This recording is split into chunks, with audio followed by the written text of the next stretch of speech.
Esse tema, Estatuto da Criança e do Adolescente, hoje é um tema muito maltratado pela crônica policial, pela superficialidade do debate político e por uma certa segregação social que existe em torno do tema do menor infrator e do cumprimento de medidas socioeducativas.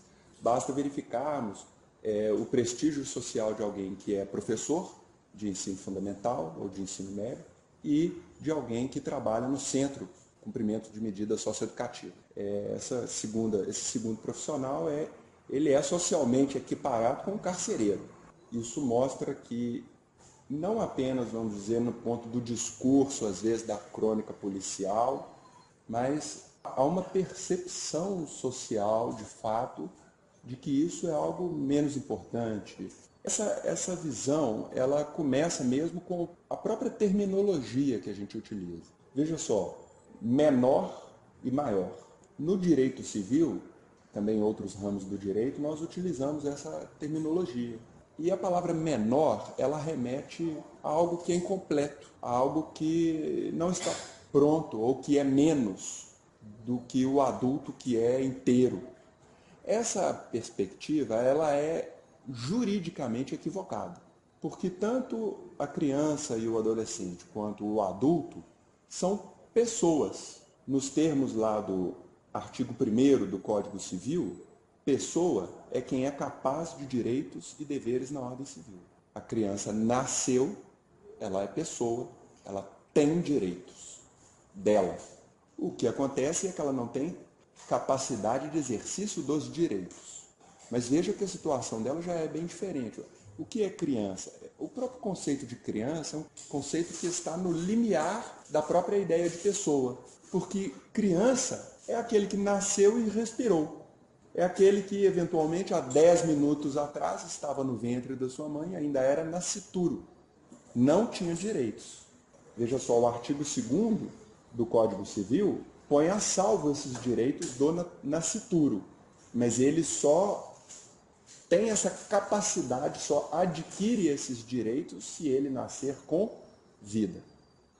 Mas, nascendo com vida, a criança e o adolescente são sujeitos de direitos. O que acontece, como eu disse, é que eles não têm plena capacidade de exercício dos direitos. Até os 16 anos são absolutamente incapazes. Não podem expressar validamente sua própria vontade. E se o fizerem, o ato é nulo. Entre os 16 e os 18 anos, podem expressar validamente a vontade, desde que assistidos, na companhia de alguém. Ou seja, alguém assina junto. E esses atos, se não forem assistidos adequadamente, eles não são nulos, eles são anuláveis no prazo de 4 anos. A partir dos 18 anos, a pessoa é maior na terminologia do Código Civil, ou seja, ela é capaz. A idade é um ponto de transição. Isso está presente também no Código Penal. Até os 18 anos, ele é penalmente inimputável. A partir dos 18 anos, ele é imputável. Se nós observarmos também na consolidação das leis do trabalho, até os 16 anos ele não pode trabalhar. É o que nós chamamos de trabalho infantil. A partir dos 14 até os 24, ele pode celebrar o contrato de aprendizagem, que é um contrato formal, que tem várias exigências para que ele seja válido. Não é trabalhar com tio, essas coisas, não é um trabalho informal. É aquele trabalho, geralmente, por intermédio de organizações especializadas, né, que preparam a criança, dão curso, e é uma inserção no mercado de trabalho, a partir dos 14. Bom, entre 16 e 18, ele celebra o contrato de trabalho do menor, que é aquele contrato de trabalho que tem uma série de restrições, não pode trabalhar à noite, depois a gente vai abordar isso aí. A partir dos 18, a CLT, o Código Penal, o Código Civil utilizam um termo maior e antes dos 18, menor. Só o Estatuto da Criança e do Adolescente utiliza os termos criança até os 12 anos incompletos, fez 12, no dia que fez 12 é adolescente, no dia que fez 18 é adulto. E existe agora também o Estatuto da Juventude, uma lei que foi sancionada no ano passado, no ano de 2013, e que especifica alguns direitos específicos para essa faixa aí de transição entre o início da vida adulta, né? E o conceito de jovem, conceito legal de jovem, é de 15 a 30 anos. É fácil de guardar porque só você lembrar daquela música, né, que diz que eu não confio em ninguém com mais de 30 anos. Né? Então, quer dizer, fez 30 não é jovem mais, tá? Do ponto de vista legal. Essa terminologia, criança e adolescente, essa distinção terminológica tem uma razão de ser. A primeira foi o sentido pejorativo que essa terminologia menor adquiriu com o Código de Menores de 1927, Código Melo Matos. Essa foi a primeira legislação brasileira a tratar especificamente da criança e do adolescente. Mas era uma legislação que tinha como objeto apenas os menores infratores, ou seja, o menor abandonado, o menor delinquente. Não era uma legislação que tratava das crianças e adolescentes de modo geral, nem de direitos da criança e do adolescente. Essa perspectiva não existia na época. Sobretudo, para compreender o que foi o Código de Menores de 1927, nós precisamos ter em mente que o Brasil, naquela época, vivia uma mudança social muito grande. Até a década de 10, o Brasil era um país absolutamente agrário, com pouquíssima atividade industrial. Mas com a Primeira Guerra Mundial, foi interrompido o fluxo de importação de produtos para o Brasil, porque a Europa estava em guerra. Então, iniciou-se no Brasil o nosso primeiro surto industrial, que foi o chamado período de industrialização por substituição de importações. Foi quando as cidades, que eram cidades majoritariamente compostas ali por funcionários públicos, por pessoas que tinham uma fazenda e também uma casa na cidade, essas cidades passaram a se industrializar e a ter uma nova conformação urbana. Até então, a exclusão dentro das cidades era uma exclusão bem mais restrita. Havia cortiços. Veja só, o realismo literário do final do século XIX, se a gente pensar lá, o livro do Aloysio de Azevedo era cortiço. O que é o cortiço? É um gueto dentro da cidade. Mas o que surge a partir da década de 20 no Brasil são favelas. São grandes faixas urbanas de exclusão, em morros ou na periferia. Essa favela, ela é urbanamente muito maior e ela coloca para toda a cidade o problema da exclusão. Essa exclusão, narrada, por exemplo, no livro Capitães de Areia, do Jorge Amado, que já retrata Salvador na década de 30. Veja, nós estamos falando do Rio de Janeiro, de São Paulo, Salvador. A favela era visível para as pessoas da cidade tradicional por intermédio das crianças. Então, a criança e o adolescente surgiram como uma emergência social nesse contexto. E foi nesse contexto que foi elaborado o Código de Menores de 1927. Essa legislação ela tinha uma terminologia que hoje nós a percebemos como profundamente discriminatória e violadora dos direitos das crianças e adolescentes. O menor era o problema. Não era o fato dele não ter educação, ou não ter acesso à saúde, ou não ter direito à convivência familiar. O problema era o menor. Ele era o infante exposto, ele era o menor abandonado, ele era o menor mendigo, o menor libertino. Veja só, a menina que se prostituía, menor, a prostituição infantil, não era percebida como uma violação grave do direito da criança que se prostitui. Ela é que é uma criança libertina, na terminologia da lei, menor delinquente. Bom, além disso, o Código Melo Matos, ele não fazia grande distinção entre criança e adolescente. Criança e adolescente são realidades bem distintas. Do ponto de vista cognitivo, a criança ela não tem um amadurecimento psicológico que o adolescente tem. A criança ela é maniqueísta. É ou não é? Ela é incapaz de fazer certas ponderações críticas que só a partir de uma determinada idade a pessoa amadurece. para conseguir fazer essas ponderações, esses juízos complexos de valor. Além disso, do ponto de vista cognitivo, tem também o aspecto do conhecimento. A experiência de um adolescente já é substancialmente maior do que de uma criança. Existem diferenças hormonais, ou seja, a criança, se você pegar ali uma criança até os 7 anos, 8, a menina e o menino, eles são indiferenciados sexualmente. O ombro é da mesma largura, a cintura é da mesma largura. O adolescente não.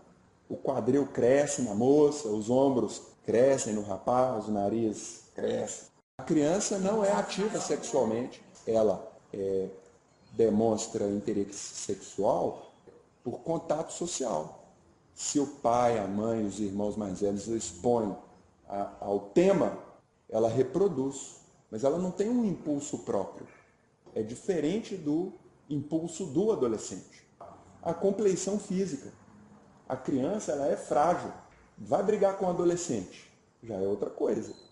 A criança ela é muito mais vulnerável. Se a criança é muito mais vulnerável, é muito mais fácil de você resgatar essa pessoa do que um adolescente. Por isso que nós precisamos reconhecer direitos específicos para crianças e adolescentes. Por isso que essa legislação dessa época era inadequada. Essa legislação não citava a criança e o adolescente como titular de algum direito. Para falar a verdade, havia uma única passagem no Código de Menores de 1927, no qual a criança era citada e o adolescente eram citados como titulares de algum direito. O Código dizia que, internado em estabelecimento corretivo, ele tinha direito à assistência religiosa. Olha só, o padre podia ir lá rezar com ele. Só isso. Não mencionava direito à educação, saúde, convivência familiar, nada. E também não diferenciava a criança e adolescente. Se vocês assistirem o filme Pichote, o Pichote era criança, ele estava em situação de risco, estava na rua, e ele é preso no estabelecimento com adolescentes infratores. E ele é sujeito a todo tipo de violência, estupro. Ele era criança, estava preso com adolescente. Essa diferenciação entre criança, adolescente e adulto, tem um pedagogo mineiro, falecido em 2011, uma grande figura, Antônio Carlos Gomes da Costa, tive o prazer de conhecê-lo. Ele faz uma distinção muito interessante. Ele diz o seguinte: a criança ela é heterônoma, ela aceita normas de fora. É lógico que ela também tem as suas resistências, mas se você for firme e coerente, ela se comporta como você fala. É diferente do adolescente que, por já ter essa percepção crítica complexa, já conseguir fazer ponderações, já conseguir perceber contradições, o adolescente, a forma de a base do comportamento dele é outro. Não é o que o pai manda, é o que o pai faz. O adolescente é socionômo. O adolescente ele funciona por matilha, por grupo. Eles agem de acordo com o grupo. A família, para educar o adolescente, ela não pode dizer uma coisa e fazer outra.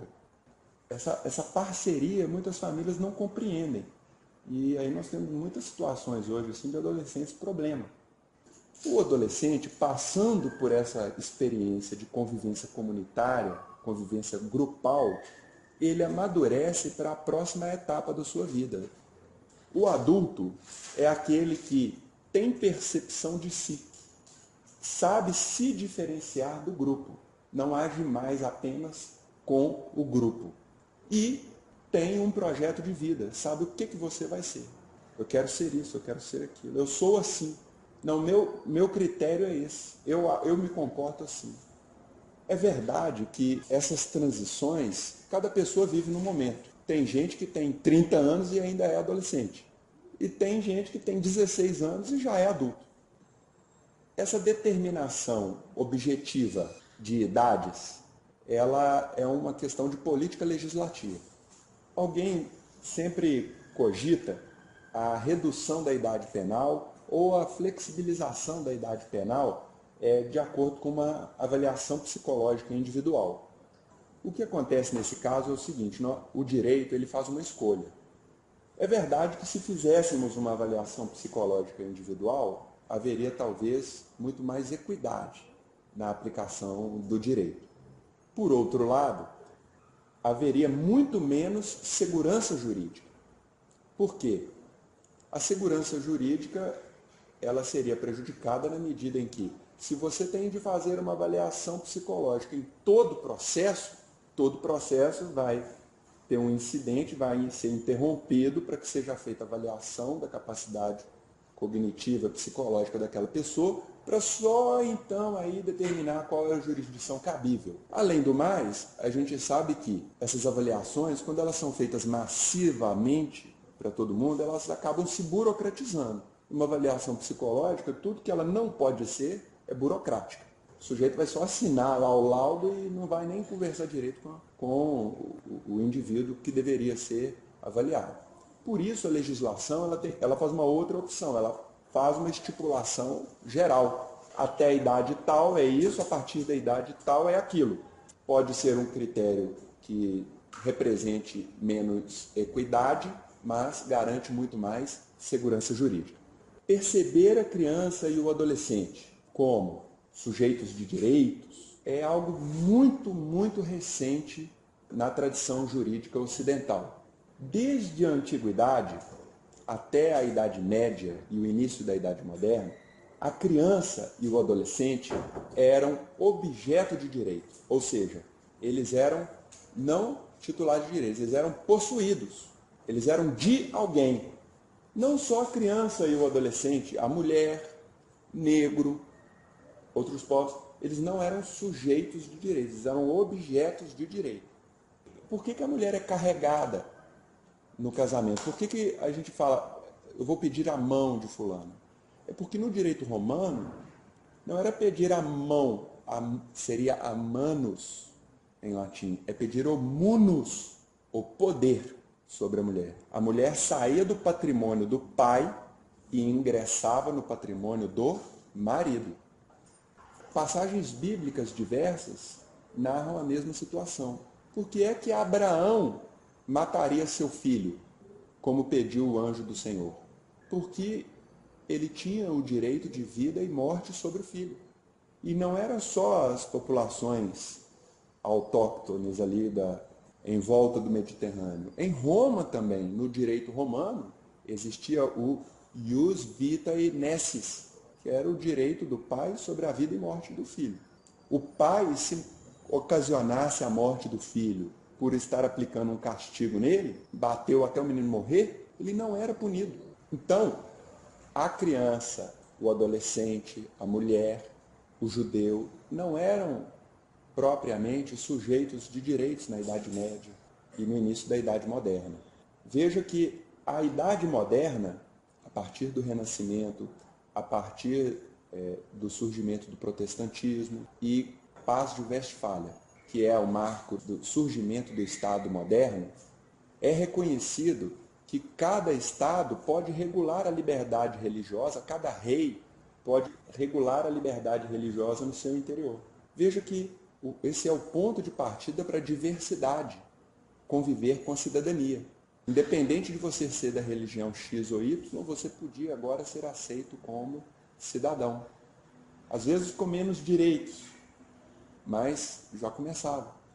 A formação da Idade Moderna, do contratualismo, do iluminismo, até as revoluções burguesas, como a Revolução Francesa, é uma história de gradual evolução da cidadania, ou seja, do direito de participação política, e de gradual evolução da personalidade.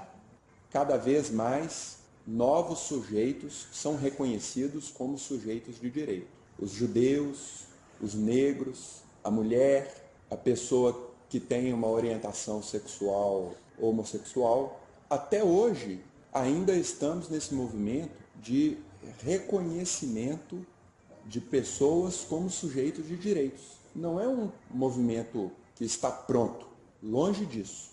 Mas, em algum momento do século XIX, com o surgimento da legislação social, passaram a criança e o adolescente a serem destinatários de normas específicas que proibia o trabalho de crianças até determinada idade, até tal idade só poderia trabalhar tal carga horária. Aos poucos foi surgindo legislação penal especial para criança e adolescente, que nós chamamos hoje, né? Que nós regulamos como medidas socioeducativas, atos infracionais. Foi nesse contexto que surge o Código de Menores de 1927, no Brasil.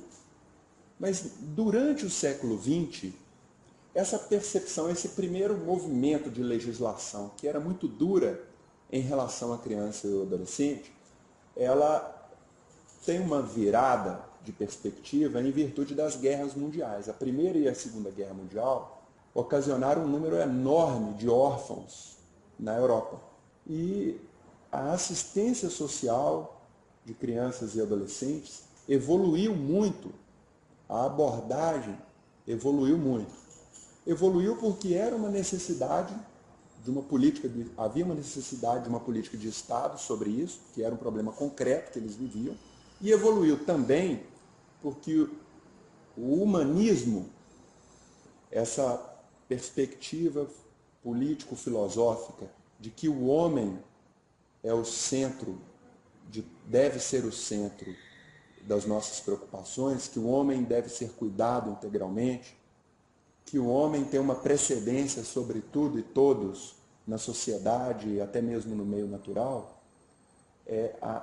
o humanismo ele se reforça com a Primeira e a Segunda Guerra. E esse humanismo ele tem um importante impacto sobre a visão que nós temos da criança e do adolescente. É preciso cuidar da criança e do adolescente.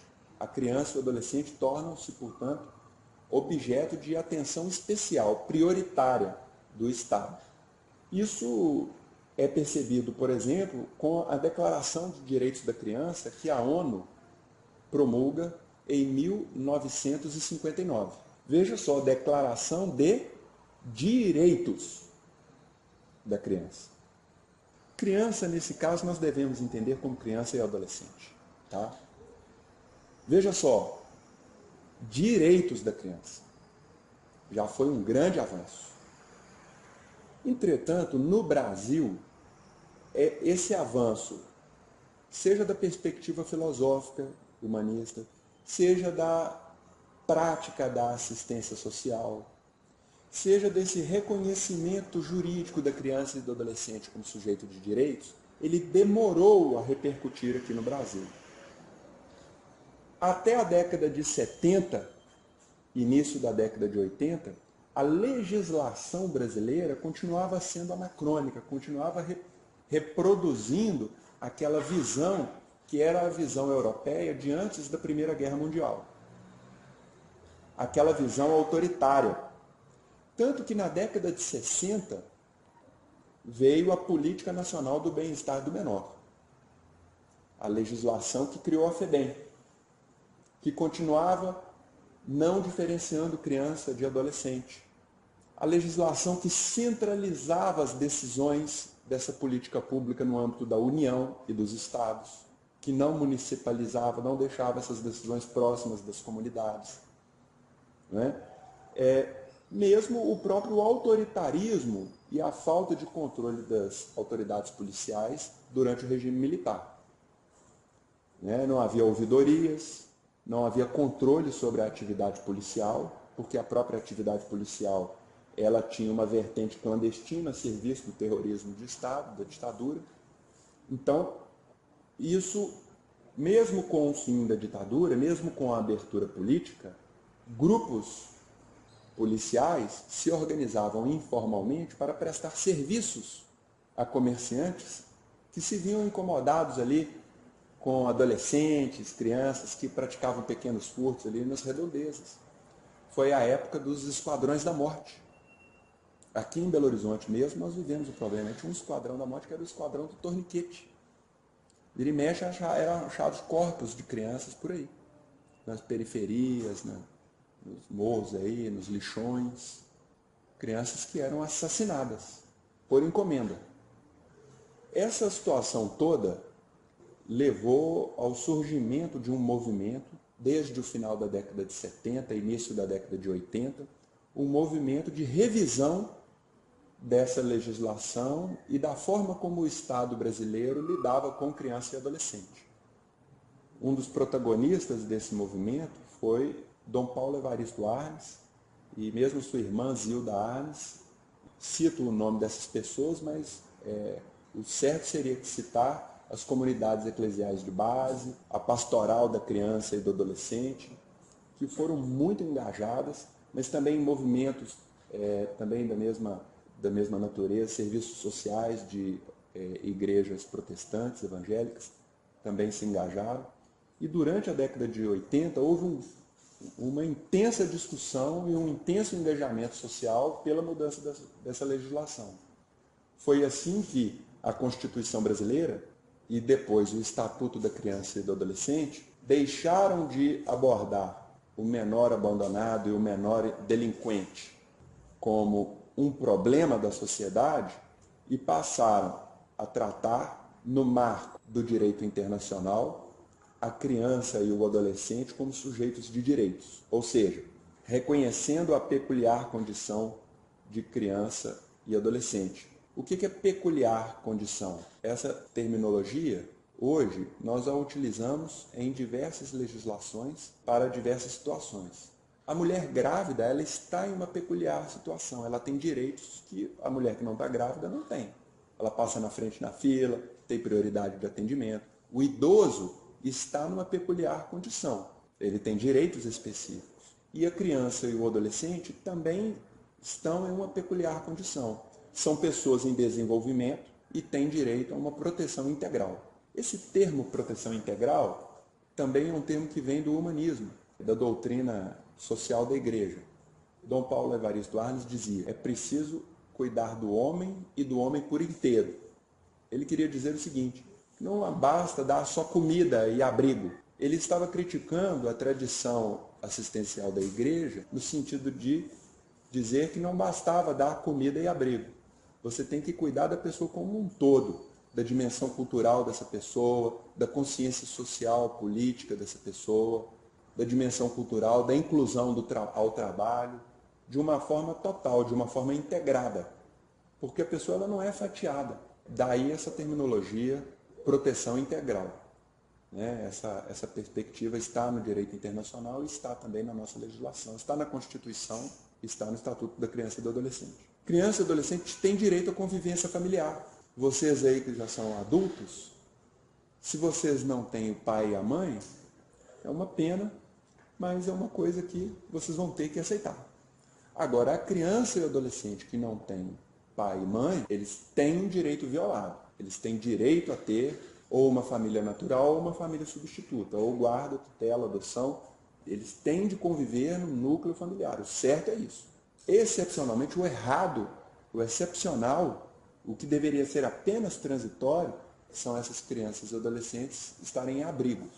Bom, dizer que a criança e o adolescente é sujeito de direito é dizer que há uma relação jurídica que liga essa pessoa, criança ou adolescente, que é sujeito de direitos, e ele tem direitos que são exercíveis, oponíveis aos pais, sejam pais naturais, sejam responsáveis ou os outros familiares. Essa visão de que a criança pertence ao pai é uma visão superada. A relação entre pai e filho é uma relação jurídica. E as obrigações também do filho em relação ao pai, também quando o pai é idoso e mesmo da criança, são relações hoje reguladas pelo direito.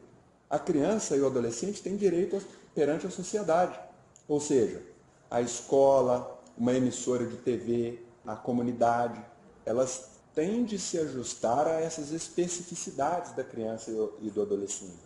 E não a criança e o adolescente é que tem que se ajustar à sociedade. A criança e o adolescente são titulares de direito perante o Estado. O Estado, eu digo a União, os Estados, municípios. Ah, não tem vaga na escola? Pode entrar com mandado de segurança que o juiz vai assegurar esses direitos.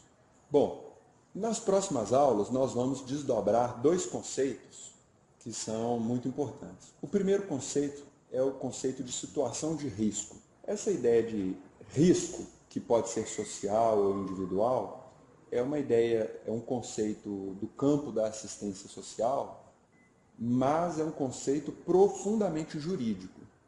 O que é a pessoa estar em risco? É a pessoa ter direitos fundamentais violados. Tá?